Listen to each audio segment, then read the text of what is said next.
அஸ்ஸலாமு அலைக்கும். புஸ்ரா நஜீர். உழவனுக்கு உயிர் ஊற்றுங்கள், உலகத்துக்கே பசியாற்றுவார்கள். அவர்கள் சேற்றில் கால வைத்தால் தான் நம்மால் பசியின்றி வாழ முடியும். வாங்க களத்தப்பம் எப்படி வைக்கலான்னு பார்க்கலாம். ஒரு படி புழுங்க அரிசி எடுத்து வச்சுருக்கேன். அது நல்லா கழுவிட்டு நான் ஒரு 2 மணி நேரம் ஊற வச்சுக்கிறேன். நல்லா கழுவிட்டு ஒரு 2 மணி நேரம் ஊறட்டும். களத்தப்பத்துக்கு தேவையான பொருள் என்னென்னு பார்க்கலாம். ஒரு தேங்காய் பல்லாக கீறி வச்சுருக்கேன். காப்படி பச்சைப்பருப்பு எடுத்து வச்சுருக்கேன். காப்படி வேர்க்கடலை எடுத்து வச்சுருக்கேன். 1 கிலோ நாட்டு சர்க்கரை எடுத்து வச்சுருக்கேன். இப்போ எல்லாத்தையும் நம்ம தனித்தனியாக வறுத்துக்கலாம். முதல்ல பாசிப்பருப்பை நல்லா வறுத்துக்கலாம். ஆனால் எந்த அளவுக்கு பாசிப்பருப்பு வறுக்குதோ அந்த அளவுக்கு நல்லா வாசனையாக இருக்கும். இதேமாதிரி பொன்னிறமாக சவர விட்டு நம்ம எடுத்துக்கலாம். அது தனியாக கொட்டிட்டு மறுபடியும் வேர்க்கடலை வறுத்த வேர்க்கடலை தான் மறுபடியும் அதை நான் எண்ணெய் செட்டில் சும்மாவே நான் வறுத்துக்கிறேன்.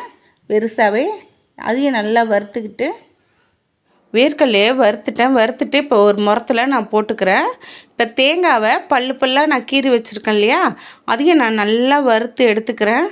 ஏன்னா எந்த அளவுக்கு வறுக்கிறோமோ அந்த அளவுக்கு இந்த களத்தப்பம் நல்லாயிருக்கும். இப்போ பயிரோட வேர்க்கடலையை போட்டுட்டேன். இப்போ நல்லா வறுத்துட்ட தேங்காவை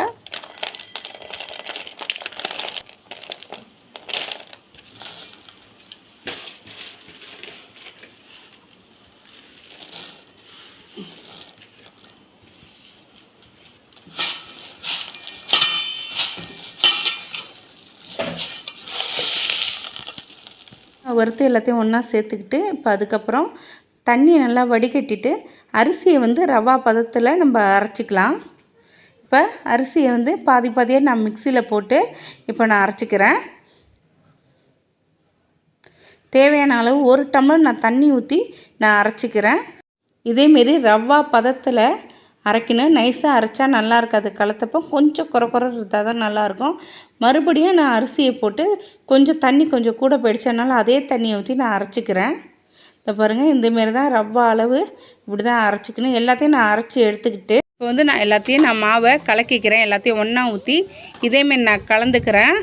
ஏன்னா குறைன்னு தான் அரைக்கணும். ரொம்ப நைஸாக அரைச்சா களத்தப்பம் நல்லா இருக்காது. மாவு கொஞ்சம் குறைன்னு அரைச்சா தான் நல்லாயிருக்கும். சின்ன ஸ்பூனால் 1 ஸ்பூன் நான் உப்பு போட்டுக்கிறேன். இப்போ உப்பு போட்டு மாவை நல்லா நான் கிண்டி விட்டுக்கிறேன். இப்போ ஒரு அடுப்பில் ஒரு சட்டியை வச்சு அதில் 1 கிலோ வெல்லத்தை நான் காய்ச்சிக்கிறேன். 1 கிலோ வெல்லத்துக்கு 2 லிட்ரு தண்ணி ஊற்றிக்கினேன்.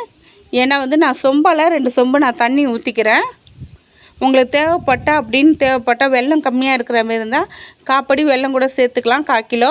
ஏன்னா இங்கே கொஞ்சம் வயசானவங்களாம் இருக்காங்கன்னு சொல்லிட்டு அவங்களுக்காக கொஞ்சம் கம்மியாக நான் எல்லாருமே சாப்பிட்ணுன்னு சொல்லிட்டு எல்லாம் சுகர் பேஷண்ட்டாக இருக்கிறதுனால நான் 1 கிலோ நான் போட்டுக்கிட்டேன். உங்களுக்கு 10 நினச்சா இன்னும் கொஞ்சம் நீங்கள் போட்டுக்கலாம். இப்போ வெல்லத்தை நான் வடிகட்டிட்டு இப்போ ஒரு சட்டியில் நெய்யை ஊற்றி 1 பட்டை 2 பட்டை ஏலக்காய் போட்டு வெடிக்க விட்டுட்டு ஒரு கையால் ஒரு பிடி முந்திரியை போட்டு அதையும் நெய்யில் நல்லா நான் வறுத்துக்கிறேன். நெய்யில் வறுக்கிறப்ப வாசனை நல்லா சூப்பராக இருக்கும், நல்லா குமுண்டு இருக்கும்.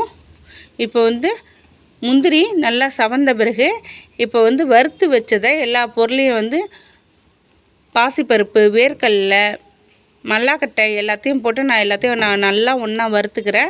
ஏன்னா உங்களுக்கு தேவைப்பட்டால் கொஞ்சம் நீங்கள் பொட்டுக்கடலை கூட போட்டுக்கலாம். நான் பொட்டுக்கடலை போடல. நான் இதுவே போதும்னு சொல்லிட்டு இதுவே நிறையா இருக்கிறதுனால சொல்லிவிட்டு நான் கம்மியாக நான் போட்டு நான் நல்லா வறுத்துக்கிறேன். ஏன்னா தீஞ்சிடுச்சுன்னு நினைக்காதீங்க. இந்தமாரி வறுத்தா தான் ஒரு வாரத்துக்கு வீணாக போகாமல் இருக்கும் இந்த களத்தப்பம். இப்போ நான் வெல்லத்தை நான் வடிகட்டிக்கிறேன் பாருங்கள். நான் வெல்லத்தை வடித்தட்டில் வடிகட்டிக்கிறேன். ஏன்னா மண் இருக்கும் அதனால சொல்லிவிட்டு வெள்ளை தண்ணியை வடிகட்டியாச்சு. இப்போ வடிகட்டிக்கிறேன் பாருங்கள். மண் எவ்வளோ இருக்குன்னு பாருங்கள். ஏன்னா கொஞ்சம் மேலோட்டமாக நம்ம ஊற்றணும். அடியில் ரொம்பவும் ஊற்றுனா கொஞ்சம் மண் அதிகமாகிடும். அதனால சொல்லிட்டு மண் நம்ம வடிகட்டியாச்சு. பாருங்கள் இவ்வளோ மண் இருக்குது அந்த வெள்ளத்தில்.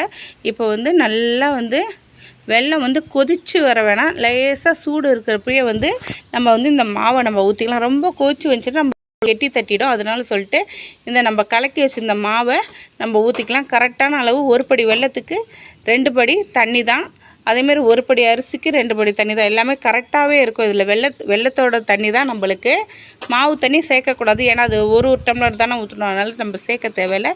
இப்போ எல்லாத்தையும் ஊற்றி நல்லா நம்ம கிண்டிடலாம்.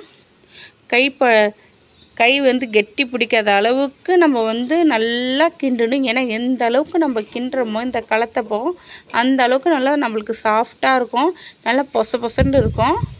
அதனால் கெட்டி தட்டாத அளவுக்கு நல்லா நம்ம வந்து அடி பிடிக்காத அளவுக்கு நல்லா நம்ம கிண்டிக்கிட்டே இருக்குன்னு அதாவது அடுப்பை ஸ்லோவிலே வச்சு நம்ம இந்தமாரி கிண்டுறப்ப நம்மளுக்கு அடி பிடிக்காமல் இதேமாரி பிறண்டு வரும். மாவு எல்லாமே ஒன்றா சேர்ந்துக்கிட்டு அடியே பிடிக்காமல் நல்லா இப்படி சேர்ந்துக்கிட்டு வரும். முறுக்கொத்தைக்கு எப்படி ஸ்லோவிலே போட்டு நம்ம கிண்டுவோம் இல்லையா, அதேமாரியே நம்ம இந்த மாவை கிண்டணும்.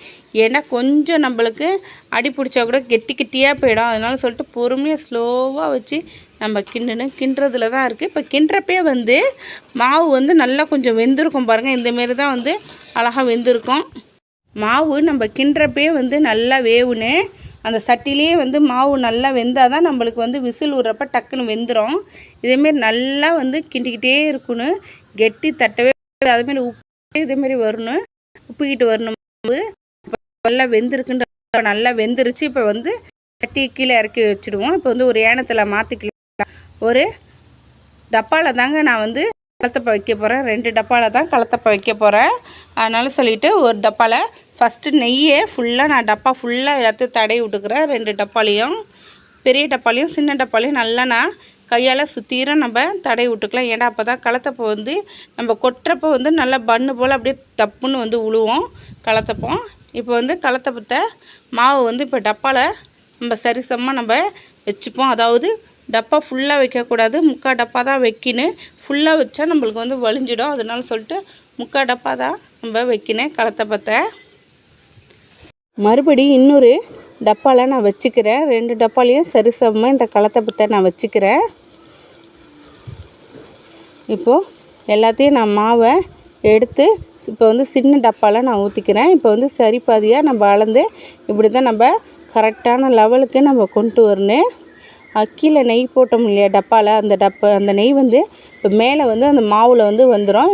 இந்த அளவுக்கு வந்த பிறகு நம்ம டைட்டாக டப்பாவை மூடி போட்டு வச்சுக்கலாம். இன்னொரு பெரிய டப்பியில் இன்னும் கொஞ்சம் மாவு எல்லா மாவையும் போட்டு நான் எல்லாத்தையும் போட்டு சமமாக லெவலாக நான் வச்சுக்கிறேன். இப்போ பாருங்கள், இந்த அளவுக்கு நம்ம ஒட்டாத அளவுக்கு இந்த மாவை இப்படி தட்டி விட்டுக்குன்னு கீழே நெய் போட்டோம் இல்லையா டப்பாவில், அந்த நெய் வந்து மேலே வந்துடும். இதேமாரி நம்ம சரிசமமாக இந்த அளவுக்கு லெவலாக நம்ம எடுத்து நம்ம மூடி போட்டு டைட்டாக மூடி போட்டு நம்ம மூடி வச்சுக்கலாம். இப்போ 2 டப்பாவையும் நான் நல்லா மாவு வச்சு நல்லா டைட்டாக நல்லா மூடி போட்டுட்டேன். இப்போ வந்து கேஸ் அடுப்பை பற்ற வச்சு பெரிய ஒரு சட்டி இருக்குது என்கிட்ட, 10 சட்டி. அதில் பெரிய டப்பா வைக்கிறேன். ஒரு அரை அளவு தண்ணி வச்சு நம்ம தண்ணி முழுகிற அளவுக்கு வைக்கக்கூடாது, காலவு தான் வைக்கணும். கீழே தட்டிக்கிட்டு கலவடை எதுவுமே போட தேவையில்லை. சும்மாவே நம்ம வச்சு வெயிட்டு போட்டு நம்ம வந்து ஒரு 10 விசில் நம்ம விடுவோம். இப்போ பெரிய குக்கரை மூடியாச்சு. இப்போ மூடி வெயிட் போட்டுக்கலாம். இப்போ மறுபடியும் சின்ன குக்கர் வச்சு, இது வந்து 5 லிட்டர் குக்கரு, அதையும் வச்சு, அதாவது குக்கரில் கீழே காலவு தண்ணி வச்சு டப்பாவை வச்சு திருப்பியும் சின்ன குக்கரையும் நான் ஒரு 10 விசில் விட்டுக்கிறேன். 2 குக்கருமே வந்து 10 விசில் விடணும். 10 விசில் வந்த பிறகு ஒரு 10 நிமிஷம் இடைவெளி விட்டு நம்ம மறுபடியும் ஒரு 10 விசில் விடணும். மொத்தத்துக்கு 20 விசில் விட்டால் தான் கலத்தப்பம் ரெடியாக இருக்கும். இந்த கலத்தப்பம் முதல்ல 2மே வந்து 10 விசில் விட்டுருச்சு பாருங்கள். இப்போ விட்டுட்டு ஒரு 10 நிமிஷம் நான் ரெஸ்ட்டு விட்டுட்டு நான் உங்களுக்கு ஓப்பன் பண்ணி காட்டுறேன் பாருங்கள். ஓப்பன் பண்ணி பாருங்கள். இப்போ ஓப்பன் பண்ணி காட்டுறப்ப பாருங்கள், இந்த அளவுக்கு தான் டப்பி வந்து இதேமாரி சாம்பல் கலரில் வந்துடும். அதனால ஒன்றும் பிரச்சனை இல்லை. நல்லா நம்ம கழுவிக்கிட்டால் டப்பாவை சோப்பிட்டு கழுவிட்டா அந்த கலர் வந்துடும், சில்வர் கலரு. இப்போ பாருங்கள், இந்த அளவுக்கு தான் வெந்திருக்கணும். இன்னும் கொஞ்சம் வேகணும், ஆனால் வேவில் இப்போ கத்தி விட்டு உங்களுக்கு காட்டுற பாருங்கள். ஏன்டா ரெஸ்ட்டு விட்டு தான் நம்ம வந்து 10 விசில் விடணும். இப்போ சின்ன டப்பாவையும் நான் காட்டுறேன் பாருங்கள் திறந்து. ஆனால் வேவில் மறுபடியும் இன்னும் ஒரு 10 விசில் நான் விடுவேன். இந்த பாருங்கள், இதுவும் வேவில் பாருங்கள். இப்போ வந்து நல்லா மறுபடியும் வந்து ஒரு 10 விசில் விட்டு மறுபடியும் நான் உங்களுக்கு ஓப்பன் பண்ணி காட்டுறேன். அந்த விசில் விட்றதை நான் என்னால் வீடியோ எடுக்க முடியல, ஏன்னா கொஞ்சம் வேலை இருந்ததுனால கலத்தத்துக்கு. இப்போ வந்து ஒரு ஜஹானை கொட்டி 2 சைடு சுற்றிர வந்து நான் கத்தியால் எடுத்து விட்டுட்டு இப்போ வந்து டப்பாவை வச்சு நான் கொட்டுறேன் பாருங்கள். கொட்டின பிறகு பாருங்கள், பட்டுன்னு கலத்தப்பம் வந்து விழுவோம். இந்த பாருங்கள் எவ்வளோ அழகாக வந்து கலத்தப்பம் வந்து உழுவுது பாருங்கள். டக்குண்டு இப்படி தான் உழுவோம். உளுந்த பிறகு இப்போ வந்து பொசன்ட்டு இருக்குது பாருங்கள், நல்லா சாஃப்டாக இருக்குது. இப்போ வந்து நான் உங்களுக்கு கட் பண்ணி காட்டுறேன் பாருங்கள். கலத்தப்பத்தை நல்லா வெந்துடுச்சு.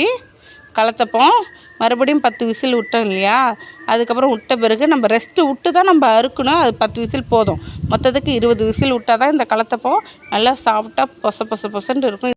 கலத்தப்பத்தை இப்படி கட் பண்ணி பார்க்குறப்ப வேர்க்கடல, பச்சை பட்டாணி, தேங்காயெல்லாம் உதிர்த்து இப்படி கொட்டுது பாருங்கள். இந்த மாதிரி தான் கொட்டுன்னு சுவையான கலத்தப்பம் ரெடி. அனைவருக்கும் கிறிஸ்மஸ் நல்வாழ்த்துக்கள்.